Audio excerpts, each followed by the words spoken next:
বাচ্চারা ভীষণ বেশি জাঙ্ক ফুডের দিকে তাদের নজর। চকলেট, পিৎজা, পেপসি যা কিছু পাবে সেগুলোই খেতে চাইছে। বাড়ির খাবারের প্রতি তাদের অতটা আসক্তি নেই। এখনকার বাচ্চার বাবা মাদের প্রথম প্রশ্নই আমাকে করে, ম্যাডাম বাচ্চাকে একটু বাইরের দুধ দিলে হয় না? বাইরের দুধ খাওয়াবো না ম্যাডাম? বাইরের অন্য খাবারটা খাওয়াবো কিনা ম্যাডাম? এটা খাওয়াবো কিনা? মা বাবারাও যদি বাচ্চার সামনে যদি সারাক্ষণ বাইরের খাবার খেতে থাকেন, তাহলে বাচ্চার একটা ইচ্ছে হতেই পারে যে আমিও ওই খাবারটা টেস্ট করে দেখি।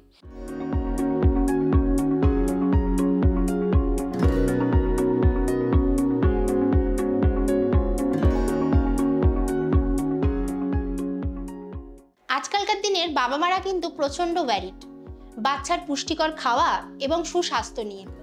বাচ্চাদের কিন্তু বাড়ির খাবারের প্রতি কোনো রুচিই আমরা দেখতে পাই না। বাইরের আনহেলদি খাবার যেমন জাঙ্ক ফুড, চিপস ধরতে পারেন, পিৎজা, চকলেট, এই সবের প্রতি কিন্তু তারা খুব আসক্ত। তাই কিভাবে তাদেরকে সুস্বাস্থ্য তৈরি করার জন্য ভালো খাবারের হ্যাবিট তৈরি করতে পারি, কিভাবে করতে পারি, আজকের আলোচনা কিন্তু সেই বিষয়ে। জেন রায় হসপিটাল সঙ্গে ডাক্তারবাবু এই অনুষ্ঠানে আজ কিন্তু আমাদের সঙ্গে আছেন বিশিষ্ট পেডিয়াট্রিক ডক্টর শর্মিষ্ঠা দে ঘোষ। ম্যাডাম, আজকে আপনার কাছে আমার এটাই প্রশ্ন থাকবে প্রথম, যে নিউবর্ন বেবির থেকে একদম বড় বাচ্চা মানে টোল্ডার ধরতে পারেন, বাচ্চাদের সুস্বাস্থ্য এবং খাওয়া দাওয়ার প্রতি আমরা কিভাবে তাদেরকে আরো ওয়ারিড করতে পারি? একদম ঠিক বলেছেন। এখনকার বাচ্চারা ভীষণ বেশি জাঙ্ক ফুডের দিকে তাদের নজর। চকলেট, পিৎজা, পেপসি যা কিছু পাবে সেগুলোই খেতে চাইছে। বাড়ির খাবারের প্রতি তাদের অতটা আসক্তি নেই। তবে এটার জন্য আমি বাচ্চাদের যত না বেশি দায়ী করব, তার জন্য আমি বলবো এটার জন্য বাবা মাকে উদ্যোগী হতে হবে। এটা শুধু বাচ্চাদের বললে হবে না, বাবা মাকে উদ্যোগী হতে হবে, স্কুলের টিচারদের উদ্যোগী হতে হবে। কেন একটা বাচ্চা বড় হয় বাবা মার কাছে, প্লাস বেশিরভাগ সময়টা স্কুলে গিয়ে বড় হচ্ছে। স্কুলের টিচাররাও যদি একটুভাবে মোটিভেট করতে থাকেন প্রথম দিক থেকে, তাহলেও কিন্তু বাচ্চাদের এই জিনিসটা হয়। এবার আপনি যেটা বলছেন, হ্যাঁ, শুরুর থেকে দেখবেন এখনকার বাচ্চার বাবা মাদের প্রথম প্রশ্নই আমাকে করে, ম্যাডাম বাচ্চাকে একটু বাইরের দুধ দিলে হয় না? বাইরের দুধ খাওয়াবো না? তাই এই ক্ষেত্রে আমি তো প্রত্যেককেই বারণ করি, মায়ের দুধের বিকল্প কিচ্ছু নেই। মায়ের দুধই শ্রেষ্ঠ। এবং যেখানে ভগবান সৃষ্টি করেছেন, দেখুন পশুরা যেটা, তারা প্রত্যেকে মায়ের দুধ খেয়ে বড় হয়, কিন্তু শুধু মানুষ কি করতে চায় না, বাইরের দুধ খাওয়াবো। কেন? মায়ের দুধ তো দিচ্ছেন, এবং যত বাচ্চা দুধ খাবে তত মায়ের দুধ হবে। এবং এই দুধের মধ্যে যেটা ব্রেস্ট মিল্ক, আমরা ব্রেস্ট মিল্ক কেন খাওয়াতে বলি? ব্রেস্ট মিল্কের মধ্যে যা আছে সেটা তো মানে যে ব্রেস্ট মিল্ক খাচ্ছে না তার যে অসুবিধাগুলো হবে, ধরুন ইমিউনিটি ব্রেস্ট মিল্কের মধ্যে যেসব ইমিউনোগ্লোবুলিনগুলো রয়েছে, ব্রেস্ট মিল্কের প্রথমের দিকে ফার্স্ট মিল্কটাকে যেটা আমরা কলোস্ট্রাম বলি, সেইটা হচ্ছে প্রোটিন, হাই প্রোটিন। সেইগুলো বাচ্চাকে খাওয়া প্রথম থেকে শুরু করা হোক। আমরা বাচ্চাদের প্রথম থেকে শুরু করি যে প্রথমেই ব্রেস্ট ফিডিং, একটাই কথা আমাদের কাছে ব্রেস্ট ফিডিং। সুতরাং আমি সব বাবা মাদের বলবো, ব্রেস্ট ফিড মানে অ্যাটলিস্ট জন্মের পর থেকে ফার্স্ট 6 মান্থস তো এক্সক্লুসিভ ব্রেস্ট ফিডিং বলি, আমরা 2 বছর অবধি খাওয়াতে বলি, কিন্তু তার মধ্যে 6 মাসের পর থেকে উইনিং করতে বলি। তো সেক্ষেত্রে অন্যান্য খাবারগুলোও খাবে, সঙ্গে যখন রাত্রেবেলা দুপুরবেলা একবার যখন ব্রেস্ট ফিড করলো। কিন্তু 6 মাসের কোনো বিকল্প নেই ব্রেস্ট ফিডিং ছাড়া। এটা একটা ব্রেস্ট ফিডিংয়ের মানে ছোট বাচ্চার ক্ষেত্রে। এরপরে যখন বড় হলো 6 মান্থস থেকে, এরপরেই শুরু হয়ে যায় মা বাবাদের, ম্যাডাম বাইরের অন্য খাবারটা খাওয়াবো কিনা, ম্যাডাম এটা খাওয়াবো কিনা। সেটা না করে আমরা যদি ঘরের খাবারই ঠিক করে খাওয়াতে পারি, বাচ্চার গ্রোথ ভালোই হবে না তা না। সেক্ষেত্রে কী করবে, একটা খিচুড়ি খাওয়াতে পারে। খিচুড়িটার মধ্যে চাল ডাল দিয়ে যে প্রোটিনটা, এবং তার সাথে যদি ভেজিটেবলস দিয়ে দেওয়া হয়, একটু গাজর, পেঁপে এগুলো দিয়ে দেওয়া হয়, একটা ব্যালেন্স ডায়েট হয়। সঙ্গে একটুখানি বাটার দিন, তাহলেও তো ব্যালেন্স ডায়েট হচ্ছে, তাতে ফ্যাটও থাকছে, প্রোটিনও থাকছে, তাতে কার্বোহাইড্রেটও থাকছে। সুতরাং সেইটা বাচ্চাকে খাওয়ালে সেই খাবারটা বাচ্চার ডাইজেশনটা ঠিক হবে, তাতে ইমিউনিটিও বাড়বে। তার চাইতে সবচেয়ে বড় কথা, ডাইজেস্টিভ সিস্টেমটা সেটাও তৈরি হবে, একটা এনজাইমগুলো বাড়বে। বাচ্চা দাঁত দিয়ে চিবালে যে এনজাইমগুলো বেরোয় বাচ্চার খাওয়ার জন্য, সোয়ালোয়িং, প্রত্যেকটা প্রসেস ইন্টার রিলেটেড। সুতরাং এক্ষেত্রে ধরুন খিচুড়ি খেলো, দুপুরবেলা ভাত খেলো, ভাত মাছের বিকল্প কি আছে? আমরা যারা বিশেষত ননভেজ খাই, মাছ খাই, রাত্রে মানে অন্যান্য সময় চিকেন খেতে পারে, কিন্তু সেইগুলো একটু মানে ব্ল্যান্ড ডায়েটে রাখতে হবে, স্পাইসি না করে। কিন্তু এই প্রোটিনগুলো এইভাবে প্রত্যেকদিন একটা করে ডিম খাওয়াতে পারবে, সেক্ষেত্রে কোনো অসুবিধা নেই। সুতরাং বাইরে অন্যান্য ফুড খাইয়ে তো বড় করা যাবে না, সেক্ষেত্রে বাড়ির খাবার খাইয়েই বড় করতে হবে। এবং ইমিউনিটি বলুন, যা কিছু বলুন, ডাইজেস্টিভ সিস্টেমের পুরো নেচারটা পরে যে ভাত খেলে যেরকম মানে ভাত, মাছ, ডিম এসব যে খেয়ে ঘরোয়া খাবার খেয়ে যেটা পুষ্টিটা হবে সেটা কম কিছু হবে না, বরঞ্চ বেশিই হবে।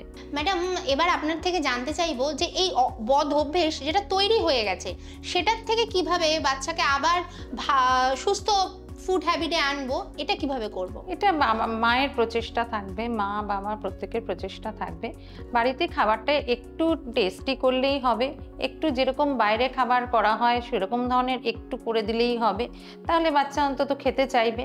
প্লাস আমার নিজের পার্সোনাল মত হচ্ছে, মা বাবারাও যদি বাচ্চার সামনে যদি সারাক্ষণ বাইরের খাবার খেতে থাকেন, তাহলে বাচ্চার একটা ইচ্ছে হতেই পারে যে আমিও ওই খাবারটা টেস্ট করে দেখি।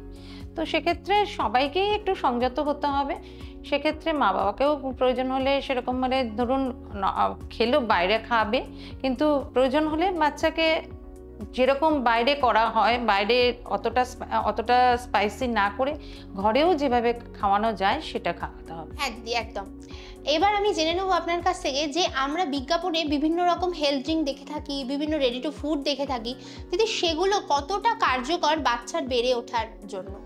দেখুন, ওরা তো একটা টার্গেট রেখে বলেন, কিছুটা হয়তো হেল্প করে, কিন্তু নিশ্চয়ই হয়তো কিছুটা হয়তো হেল্প করে, কিন্তু আমার মনে হয় ঘরোয়া খাবার খাওয়ালেই যথেষ্ট হয়। তাতে একটা প্রোটিন, কার্বোহাইড্রেট, ফ্যাট, এটা একটা ব্যালেন্স ওয়েতে যদি দেয়া যায়, এবং ধরুন একটু বড় বাচ্চা হলে ধরুন একটা ব্রেকফাস্ট, একটা লাঞ্চ আর একটা ডিনার একটু হেভি দিলে, এবং মাঝখানে দুটো ফুড দিতে পারে, একটু ফ্রুটস দেওয়া যেতে পারে, একটু স্ন্যাক কিছু দেওয়া যেতে পারে, এরকম করে দিলে, একটু মিলিয়ে মিশিয়ে দিলে, তাহলে কিন্তু গ্রোথের কোনো অসুবিধা হয় না। ধরুন একটা ফল যেটা মানে একটা ভিটামিন সি থাকবে, ধরুন মুসাম্বি লেবু একটু খেলে হয়, একটু কলা খেলে তাতে ভিটামিন এ রয়েছে, ডি রয়েছে, অনেক ক্যালোরি রয়েছে, খেজুর এগুলো খাওয়াতে পারেন।